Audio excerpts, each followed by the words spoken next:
अनंत शक्तियाँ उल्लसित यद्यपि आत्म राम, ज्ञान मात्र के ज्ञान को 47 बखान। आदरणीय डॉक्टर साहब ने 47 शक्तियों के प्रकरण के पूर्व इस बात का मंगलाचरण के माध्यम से संकेत किया कि शक्तियाँ तो अनंत हैं, और वो शक्तियाँ किसमें हैं? आत्म राम में ही हैं। और ये शक्तियाँ हैं इस बात की भाव वासना कराने वाला हमारा ज्ञान है। और शास्त्रों में आचार्य अमृतचंद्र देव ने संक्षेप में 47 कही। जब लोक में हम बात करते हैं, मैं आपसे कहूँ कि मेरे पास शक्तियाँ हैं मेरे पास शक्ति है, तो आपको लगेगा काय की शक्ति है कि चुटकी बजाने से गायब हो जाते हैं। सामने वाले को भी चुटकी बजा के गायब कर सकते हैं, तो लगता है कि हाँ कुछ है, चमत्कार है, कुछ शक्ति है। लेकिन ऐसा चमत्कार विश्व में होता है, वैक्रियक देहधारियों को होता है, लेकिन ऐसे चमत्कार का कोई लाभ नहीं है। ऐसे चमत्कार धारण करने वाले और ऐसे चमत्कार करने वाले सुखी नहीं होते हैं। असली चमत्कार तो गुरुदेव श्री ने जो चमत्कार हमें दिया, चैतन्य का चमत्कार, वो असली चमत्कार है। और ये 47 शक्तियाँ उसी चैतन्य का ही प्रतिनिधित्व करती हैं। ज्ञान मात्र ही आत्मा है, और उस ज्ञान से स्वसंवेदन में आने वाली इन शक्तियों को आचार्य अमृतचंद्र देव ने आत्मख्याति की परिशिष्ट में लिखा है। मेरा विषय है, क्या इनमें से कुछ शक्तियाँ ऐसी भी हैं जो जीव के अलावा अन्य द्रव्यों में भी घटित होती हैं। ये विषय रखने के पहले एक बात बहुत स्पष्ट मैं कर दूं कि आचार्य अमृतचंद्र देव ने जो 47 शक्तियों की चर्चा यहाँ की है, उसमें एक विशेषण का प्रयोग किया है, और वो विशेषण है उछलती हुई शक्तियाँ। आप ये समझ लीजिए कि समय सार ग्रंथ समाप्त हुआ है, और आचार्य अमृतचंद्र देव ये मानते हैं कि ऐसे चैतन्य चमत्कार का आश्रय लेने वाला आत्मा क्षायक भाव को प्राप्त हुआ है, और क्षायक भाव को प्राप्त आत्मा की जो निर्मल पर्याय हैं, जो प्रगट हैं, यानी क्षायक भाव रूप प्रगट, क्षायक भाव रूप शब्द ना कहें तो निर्मल पर्याय रूप प्रगट शक्तियों को यहाँ बताया गया है। अच्छा, प्रगट शक्तियों को बतलाया गया है, तो ये शक्तियाँ हम में हैं कि नहीं हैं? हैं, लेकिन प्रकट नहीं हैं, उछलती हुई नहीं हैं, दबी दबाई बैठी हुई हैं है ना? इतना ही अंतर है कि 47 शक्तियों की जो चर्चा है वो उछलती हुई शक्तियों की चर्चा है, और हमारे अंदर जो शक्तियाँ हैं वो शक्ति रूप से हैं, अभिव्यक्ति रूप से नहीं हैं। तो एक बात ये स्थापित हुई कि ये जो 47 शक्तियाँ आचार्य देव ने कही हैं, ये समझ लीजिए कि जीव के लिए कही हैं, जो अनंत सिद्ध परमात्मा हैं, और खासकर सिद्ध परमात्मा के संदर्भ में सारी शक्तियाँ घटित होती हैं, तो जीव के लक्ष्य से ही कही गई हैं। पहली बात। अब ये तो है प्रवाह, इस प्रवाह में बहना हो तो बिना एफर्ट के हम बह सकते हैं, लेकिन हमको अपोजिट द करंट जाना है, धारा के विरुद्ध बहना है। कि क्या ये शक्तियाँ पुद्गलादि द्रव्यों में भी घटित होती हैं? क्या ऐसी शक्तियाँ पुद्गलादि द्रव्यों में भी हैं? चैतन्य समन्वित 47 शक्तियाँ तो जीव में ही हैं, और सिद्ध भगवंतों में ये उछलती हुई शक्तियाँ हैं, लेकिन कुछ शक्तियाँ सामान्य रूप से अन्य द्रव्यों में भी घटित हो सकती हैं। उनमें से मैं कुछ शक्तियों को एनलिस्ट करने का प्रयास किया है। 34 शक्तियाँ तो सीधे सीधे घटित होती हैं, 34 47 में से, यानी 13 शक्तियाँ हैं जो असाधारण हैं, जीव मात्र में ही घटित होती हैं, लेकिन 34 शक्तियाँ ऐसी हैं जो अन्य में भी घटित हो सकती हैं। देखो, ये सब विश्लेषण की अपने को क्या ज़रूरत है? विश्लेषण इसलिए है कि इन शक्तियों के संबंध में जो हमारा नॉलेज है, वो नॉलेज और ज़्यादा क्लियर हो। आचार्य उमा स्वामी ने हमको बतलाया कि अल्प बहुत्व से भी ज्ञान होता है। जब आप तुलना करते हैं, कंपैरेटिव स्टडी करते हैं, उससे भी हमें किसी विषय वस्तु के संबंध में ज्ञान में निर्मलता होती है। क्योंकि अब हमको दौड़ना है, तो अब दौड़ना शुरू करते हैं, क्योंकि 34 मुझे बताना है।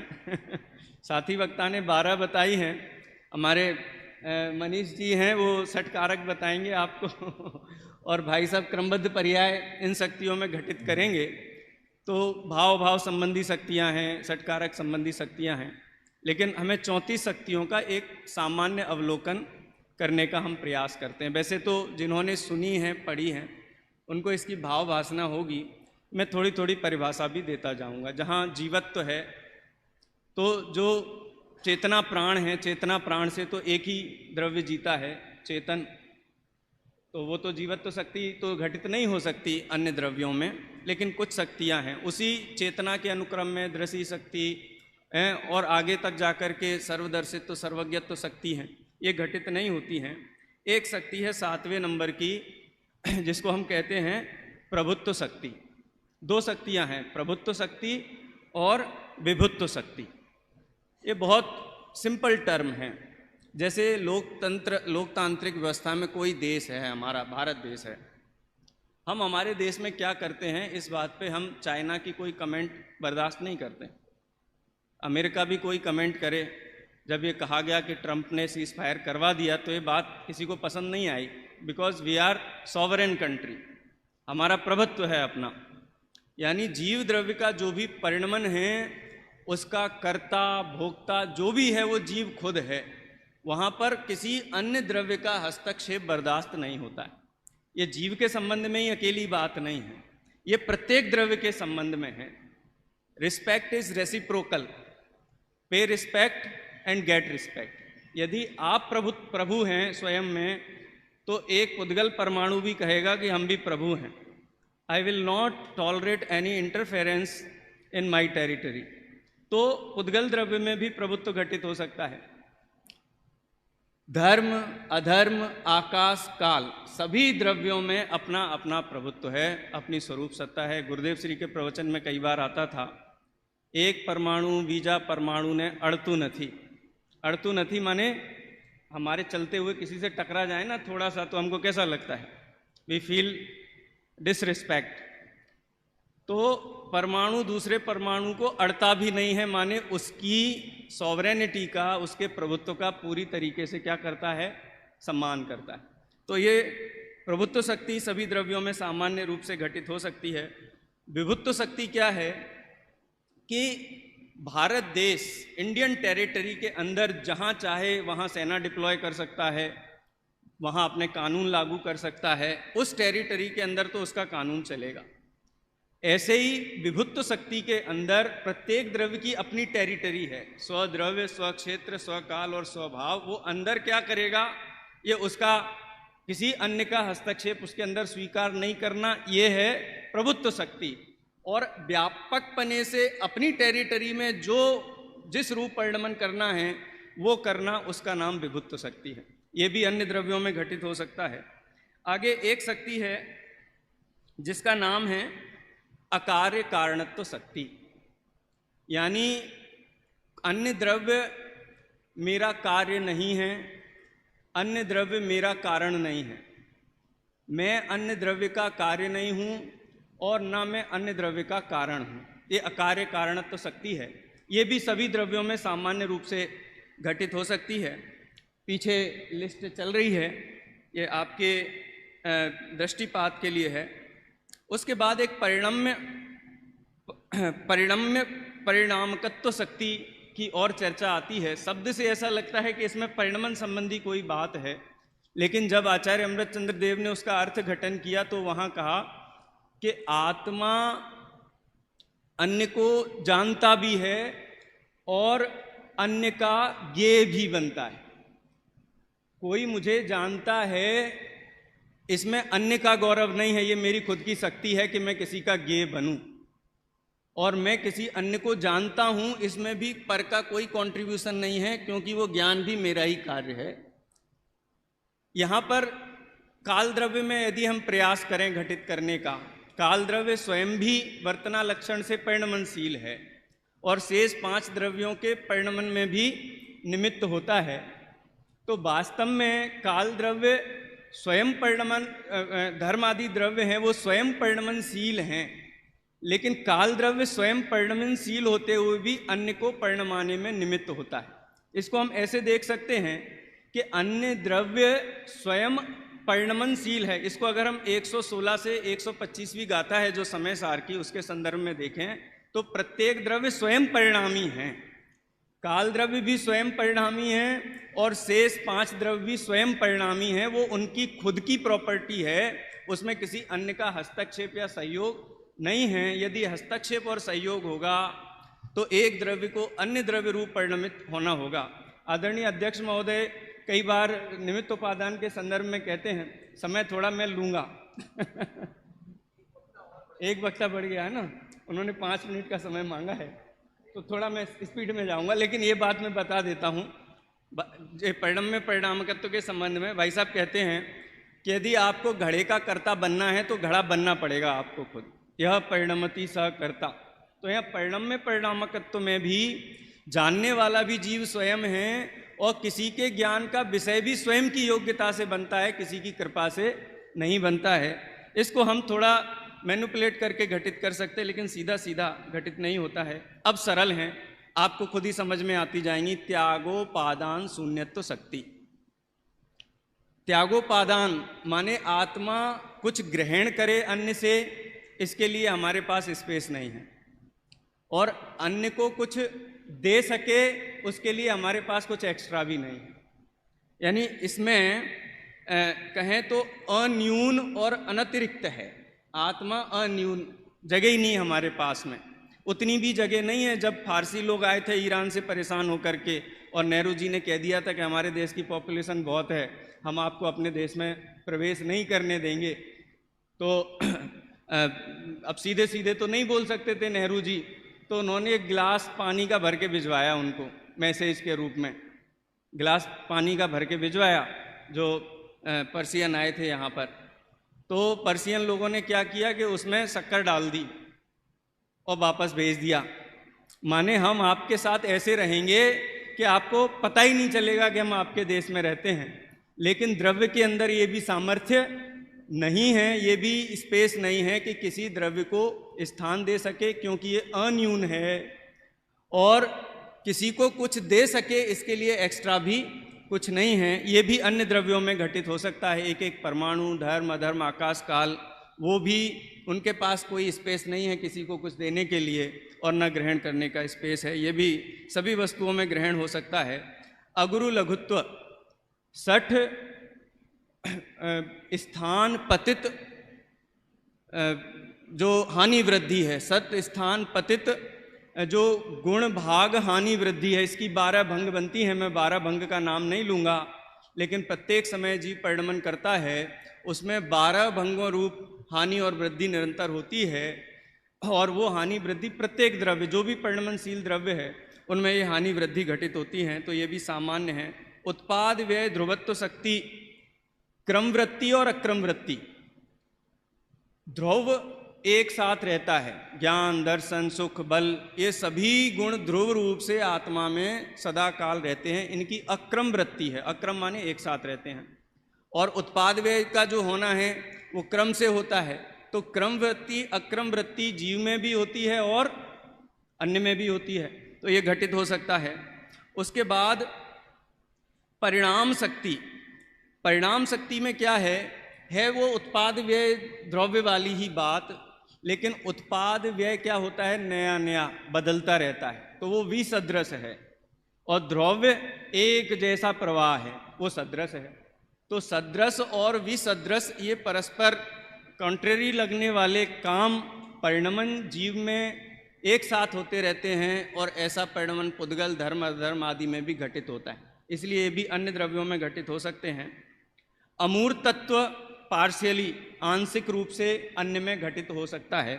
लेकिन अमूर्त तत्व की जो यहाँ पर व्याख्या की गई है वो उस जीव की व्याख्या है जो कर्म बंधन से रहित होकर के सिद्धालय में विराजमान सिद्ध भगवान है। क्योंकि उछलती हुई शक्तियाँ हैं ना, सर्व शरीर द्रव्य कर्म नो कर्म आदि से भिन्न जो शुद्ध आत्मा, अमूर्तिक आत्मा जो प्रकटपने सिद्धालय में विराजमान है, उनकी बात है।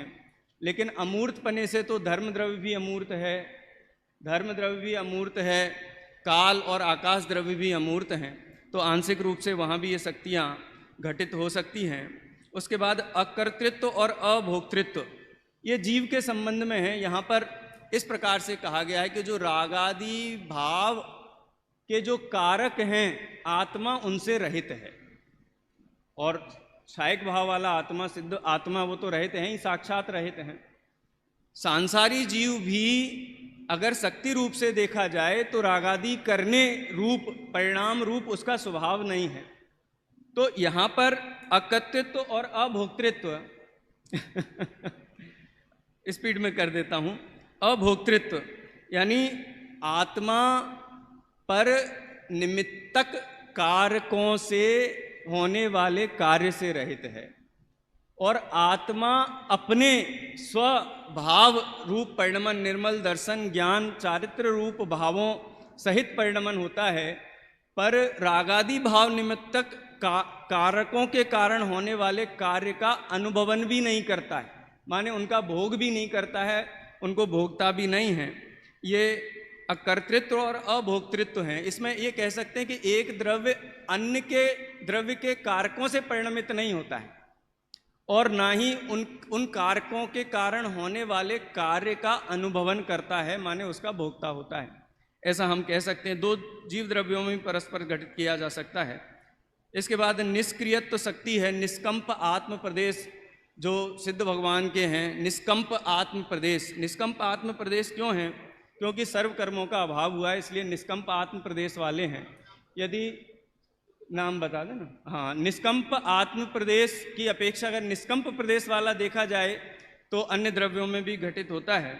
इसके बाद नियत प्रदेशत्व, तो एक प्रदेशत्व नाम का गुण है कि हर द्रव्य के प्रदेश नियत हैं, घटते बढ़ते नहीं हैं, जीव के भी नियत हैं। स्वधर्म व्यापकत्व के अपने स्वधर्मों में ही प्रत्येक द्रव्य व्यापता है। जीव अनंत शरीरों में रहता हुआ भी अपने स्वधर्म रूप जो निर्मल पर्याय सिद्ध अवस्था में प्रकट हुई हैं उनमें ही व्यापता है। साधारण, असाधारण और साधारण असाधारण। साधारण माने सामान्य गुण जो अन्य में भी पाए जाएं, असाधारण जो एक द्रव्य विशेष में ही पाए जाएं, और साधारण असाधारण कि जो एक से अधिक द्रव्यों में पाए जाएं लेकिन सभी द्रव्यों में ना पाए जाएं। इस प्रकार की ये तीन शक्तियाँ भी जीव की हैं। अनंत धर्मत्व, अनंत धर्मत्व, आत्मा में अनंत धर्म हैं, और वो अनंत धर्म कैसे हैं? अपृथक हैं लेकिन अलग अलग हैं, और अन्य द्रव्यों में भी अनंत धर्म पाए जाते हैं। विरुद्ध धर्म भी तत्रूप और अतत्रूप पना है, जिसको हम भाव और अभाव भी बोलते हैं, वो भी अन्य द्रव्यों में हैं। तत्व शक्ति तद्रूप होकर के परिणमित होना और अन्य रूप होकर के परिणमित नहीं होना, ऐसी अतद शक्ति भी प्रत्येक द्रव्य में है। एकत्व अनेक पर्यायों में व्याप्त होना और अनेक पर्याय रूप होकर के प्रकट होना द्रव्य का, ये एकत्व अनेकत्व भी सभी द्रव्यों में है। भाव शक्ति वर्तमान पर्याय से युक्त होना, अन्य पर्याय से युक्त ना होना, वर्तमान पर्याय का होना और अन्य पर्याय का उसी समय ना होना, और जो पर्याय वर्तमान में नहीं है उस पर्याय का भविष्य पर्याय का होना। इस प्रकार से भाव अभाव, भाव अभाव और अभाव भाव, भाव भाव जो पर्याय होने योग्य वही पर्याय का होना, ये भाव भाव। और अभाव अभाव माने जो पर्याय नहीं होना है उस पर्याय का तीन काल में उस समय ना होना, ये अभाव अभाव है। क्रमबद्ध पर्याय भी यहाँ से लक्षित होती है। उसके बाद भाव शक्ति अपने कारकों के अनुसार परिणमित होने वाला सत्ता मात्र द्रव्य भाव शक्ति है, और अपने स्वकारकों से निर्मल परिणाम रूप होकर के परिणमित होने वाला भी जीव द्रव्य है। ये कारक भी अन्य द्रव्यों में घटित होते हैं। इसके बाद 60 कारक हैं, तो प्रत्येक द्रव्य के 60 कारक अपने अपने हैं, प्रत्येक द्रव्य स्वयंभू है। तो लगभग 34 शक्तियाँ ऐसी हैं जो अन्य द्रव्यों में भी घटित होती हैं। विषय विस्तृत है और मैं विराम लेता हूँ। धन्यवाद।